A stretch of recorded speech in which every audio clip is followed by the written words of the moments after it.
Salut à tous, c'est Cédric, très content de vous retrouver aujourd'hui pour cette nouvelle vidéo. Aujourd'hui dans cette vidéo, je voulais répondre à Steven qui m'a posé une question dans un commentaire au sujet des travaux, de la logistique des travaux, comment organiser les rendez-vous avec vos artisans quand vous n'êtes pas encore propriétaire. Du coup, j'y réponds dans cette vidéo et on se voit tout de suite pour la réponse. Du coup, voilà, Steven m'avait posé une question sur une ancienne vidéo donc qui traite un petit peu des travaux. Je vous mets tout de suite le commentaire, je vous laisse le lire parce qu'il est assez long, il est assez détaillé. Globalement, sur ce commentaire, j'ai ressorti deux questions. La première, c'était comment organiser les rendez-vous avec les artisans avant d'être propriétaire. Et la deuxième, c'est comment calculer le montant des travaux à la louche au début de votre projet.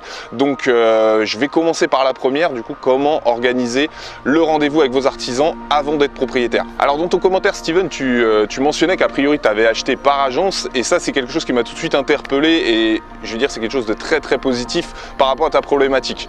Moi-même, je suis agent immobilier, comme vous le savez, et pour vous expliquer un petit peu comment ça se passe, ça m'arrive très régulièrement de commercialiser et de vendre des biens avec travaux.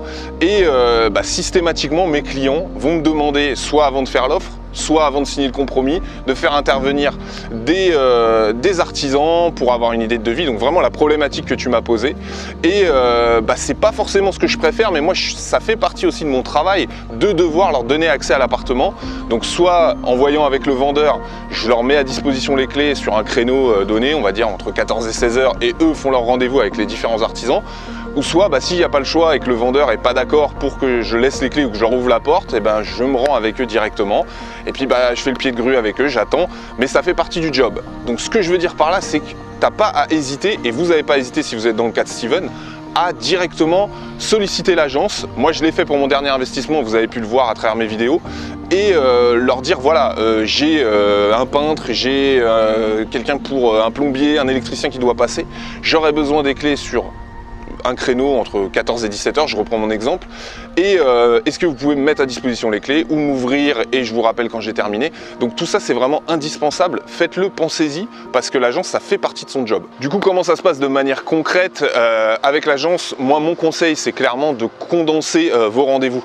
Donc vous voyez, vous prenez un créneau, même une demi-journée complète, encore une fois je prenais l'exemple de 14 à 17, ça peut être 14 à 18 ou 19 heures, et là-dedans vous condensez l'ensemble de vos artisans pour voir, vous faites jouer la concurrence, voilà, tous les artisans de manière complémentaire, pour voir avec l'agence qui vous met à disposition sur ce créneau-là. L'agence préférera toujours que vous la dérangez, même pour une journée complète, que vous preniez les clés ou qu'ils viennent vous ouvrir en début de journée et fermer en fin de journée, plutôt que pendant 10 jours, tous les 2 jours, vous veniez une heure par-ci, une heure par-là. Donc voilà, pensez-y, et même pour vous, ce sera beaucoup plus simple, parce que ce sera moins galère.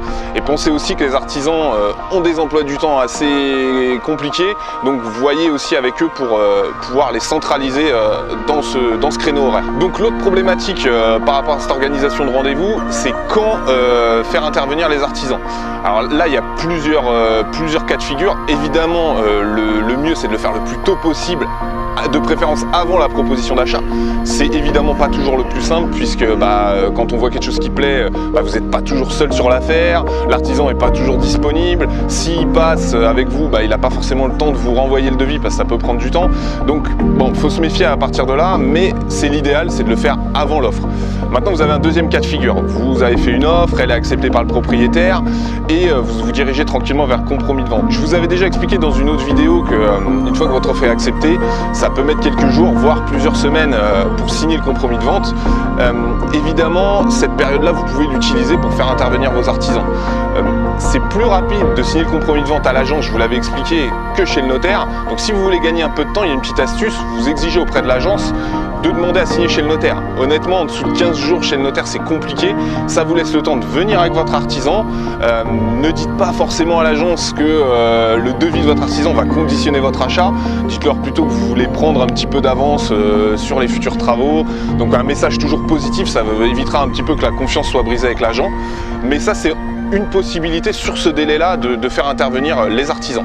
Et la dernière possibilité, parce qu'il reste une dernière carte, un dernier joker, vous avez signé le compromis, il vous reste un petit détail, vous avez encore des doutes, il reste une dernière carte, un dernier joker, c'est une fois que vous avez signé le compromis, n'oubliez pas que vous avez un délai de rétractation de 10 jours obligatoire.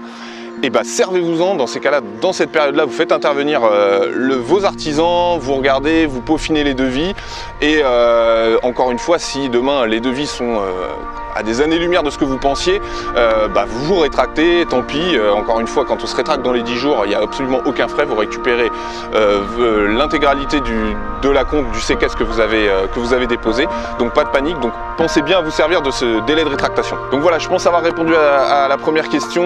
Donc vous aurez compris, pour conclure sur ce point-là, que le mieux c'est de pouvoir avoir le devis le plus tôt possible, de préférence avant l'offre. Et c'est là que ça m'envoie du coup à la deuxième question, parce que voilà, si vous n'avez pas la possibilité de faire intervenir un artisan, il faut quand même avoir une idée des travaux à venir, et c'est là que je vais traiter dans la seconde question. Alors comment calculer le montant de ces travaux à la louche? Alors c'est vrai que moi j'ai un avantage, c'est que voilà, j'ai de l'expérience par rapport à ça, que ce soit par mon métier, je vois pas mal de devis passer sur des rénovations pour mes clients, et également par rapport à mes autres investissements. Comme vous le savez, moi j'aime bien tout ce qui est studio, 2 pièces, voilà, logement étudiant, donc on retrouve souvent les mêmes postes de rénovation, par exemple on refait les sols, un peu de peinture, donc ça forcément c'est assez facile de se reporter aux anciens devis et de voir à peu près où est-ce que je vais pour ma future offre quand un bien m'intéresse. Mais donc si vous n'avez pas d'expérience, ce qui est tout à fait normal, la majorité des gens n'en ont pas, et que vous êtes sur un premier investissement, il y a des indicateurs qui peuvent vous aider.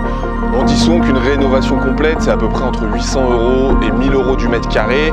Alors ça peut dépendre de la zone dans laquelle vous achetez. À Paris par exemple, les travaux sont un peu plus chers qu'en province, mais ça vous donne quand même malgré tout une ordre d'idée sur lesquelles avancer. Il y a un autre point qui est plus récent et qui est très utilisé aujourd'hui, c'est tout ce qui est internet, des sites type enchantier.com où vous pouvez faire des petits devis en ligne par rapport à des choses. Alors là où c'est intéressant, c'est si vous avez des petits travaux, par exemple juste un coup de peinture, vous pouvez avoir une ordre d'idée, et si c'est des plus gros travaux également.